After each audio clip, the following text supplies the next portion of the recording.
ಈ ಕಾರ್ಯಕ್ರಮದ ಪ್ರಾಯೋಜಕರು Gadiyar group of company. Saudi ಅರೇಬಿಯಾದ international Indian school of Dammam ಅಥವಾ ದಮಾಮ್ನ ಅಂತಾರಾಷ್ಟ್ರೀಯ ಭಾರತೀಯ ಶಾಲೆಯ ಕಾರ್ಯನಿರ್ವಹಣೆ ಬಗ್ಗೆ ಪೋಷಕರು ಆಕ್ರೋಶ ವ್ಯಕ್ತಪಡಿಸಿದ್ದಾರೆ. ಭಾರತೀಯ ರಾಯಭಾರ ಕಚೇರಿಯಿಂದ 2024 ಸೆಪ್ಟೆಂಬರ್ನಲ್ಲಿ ನಾಮನಿರ್ದೇಶನಗೊಂಡಿರುವಂತಹ 7 ಮಂದಿಯ ಸದಸ್ಯರ ಶಾಲಾ ನಿರ್ವಹಣಾ ಸಮಿತಿಯ ಕಾರ್ಯಶೈಲಿಯನ್ನು ಪೋಷಕರು ತೀವ್ರವಾಗಿ ಖಂಡಿಸುತ್ತಿದ್ದಾರೆ. ಈ ಸಮಿತಿಯು ಅಧಿಕಾರ ದುರುಪಯೋಗ ಮಾಡಿದೆ, ಅನಧಿಕೃತವಾಗಿ ಸಹ ಶಿಕ್ಷಣವನ್ನು ಜಾರಿ ಮಾಡಿದೆ, ಪಠ್ಯಕ್ರಮದಲ್ಲಿ ಪಕ್ಷಪಾತವಾಗಿದೆ ಮತ್ತು ಆರ್ಥಿಕ ಅವ್ಯವಹಾರಗಳು ನಡೆದಿವೆ ಎಂದು ಪೋಷಕರು ಆರೋಪಿಸಿದ್ದಾರೆ. ಈ ಬಾರಿಯ ಶೈಕ್ಷಣಿಕ ವರ್ಷದಿಂದ 7 ಮತ್ತು 8ನೇ ತರಗತಿಗಳಿಗೆ ಸ್ವಯಂ ಪ್ರೇರಿತವಾಗಿ ಸಹ ಶಿಕ್ಷಣವನ್ನು ಜಾರಿಗೆ ತರಲಾಗಿದೆ.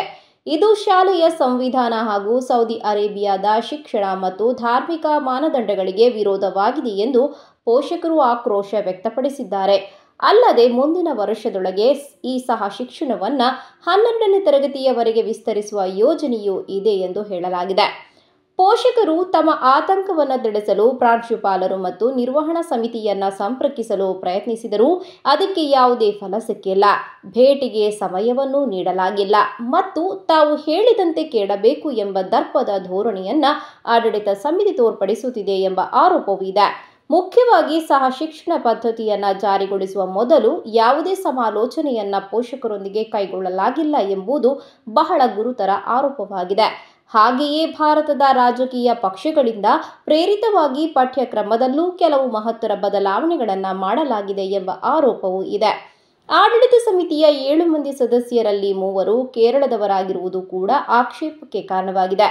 ಇತರ ರಾಜ್ಯಗಳಿಗೆ ಸಾಕಷ್ಟು ಪ್ರಾತಿನಿಧ್ಯ ಇಲ್ಲದೆ ಇರುವುದರಿಂದ ಇದು ಪಕ್ಷಪಾತದ ತೀರ್ಮಾನಗಳಿಗೆ ದಾರಿ ಮಾಡಿಕೊಡುತ್ತಿದೆ ಎಂದು ಪೋಷಕರು ಅಭಿಪ್ರಾಯಿಸಿದ್ದಾರೆ. ಅಲ್ಲದೆ ಶಾಲಾ ನಿಧಿಗಳ ಬಳಕೆಯಲ್ಲಿ ಪಾರದರ್ಶಕತೆ ಇಲ್ಲ ಎಂದು ಪೋಷಕರು ಆರೋಪಿಸಿದ್ದು, ತಜ್ಞರಿಂದ ಈ ಬಗ್ಗೆ ಪರಿಶೀಲನೆ ನಡೆಯಬೇಕು ಎಂದು ಆಗ್ರಹಿಸಿದ್ದಾರೆ. ಶಾಲೆಯಲ್ಲಿ ಡ್ರಗ್ಸ್ ಇತ್ಯಾದಿ ಚಟುವಟಿಕೆಗಳು ಹೆಚ್ಚಾಗುತ್ತಿದ್ದು, ಲೈಂಗಿಕ ದೌರ್ಜನ್ಯದ ಪ್ರಕರಣವೂ ಕೇಳಿ ಬಂದಿದೆ ಎಂದು ಪೋಷಕರು ಆರೋಪಿಸಿದ್ದಾರೆ. ಇದೀಗ ಪೋಷಕರು ಬೇರೆ ದಾರಿ ಕಾಣದೆ ಸೌದಿ ಅರೇಬಿಯಾದ ನ್ಯಾಯಾಂಗದ ಬಾಗಿಲು ತಟ್ಟಲು ಸಜ್ಜಾಗಿದ್ದಾರೆ. ಈ ವಿಷಯದಲ್ಲಿ ಸೌದಿ ಶಿಕ್ಷಣ ಸಚಿವಾಲಯ ಹಾಗೂ ಭಾರತೀಯ ರಾಯಭಾರ ಕಚೇರಿ ಹಸ್ತಕ್ಷೇಪವನ್ನು ನಡೆಸಬೇಕು ಎಂದು ಪೋಷಕರು ಕೋರಿಕೊಂಡಿದ್ದಾರೆ. ಸನ್ಮಾರ್ಗ ನ್ಯೂಸ್ 1.5 ಲಕ್ಷ ಚಂದಾದಾರರನ್ನ ದಾಟಿದೆ. ಇದನ್ನ ಸಾಧ್ಯವಾಗಿಸಿದ್ದು ವೀಕ್ಷಕರಾದ ನೀವೇ. ಮುಂದಿನ 1 ವರ್ಷದಲ್ಲಿ ಈ 1.5 ಲಕ್ಷವನ್ನ 3 ಲಕ್ಷಗಳಾಗಿ ಪರಿವರ್ತಿಸುವ ಗುರಿಯನ್ನ ನಾವು ಇಟ್ಕೊಂಡಿದ್ದೇವೆ. ನಿಮ್ಮ ಬೆಂಬಲ ಇಲ್ಲದೆ ಇದು ಸಾಧ್ಯವೇ ಇಲ್ಲ. ನೀವು ಮಾಡಬೇಕಾಗಿರುವುದೇನೆಂದ್ರೆ ಸನ್ಮಾರ್ಗ ನ್ಯೂಸ್ ಚಾನೆಲ್ನ ಕಾರ್ಯಕ್ರಮವನ್ನ ನಿಮ್ಮ ಗೆಳೆಯರಿಗೆ, ಸಂಬಂಧಿಕರಿಗೆ ಕಳಿಸಿಕೊಡಬೇಕು. ಅವರಲ್ಲೂ ಸಬ್ಸ್ಕ್ರೈಬ್ ಮಾಡುವಂತೆ ಹೇಳಬೇಕು.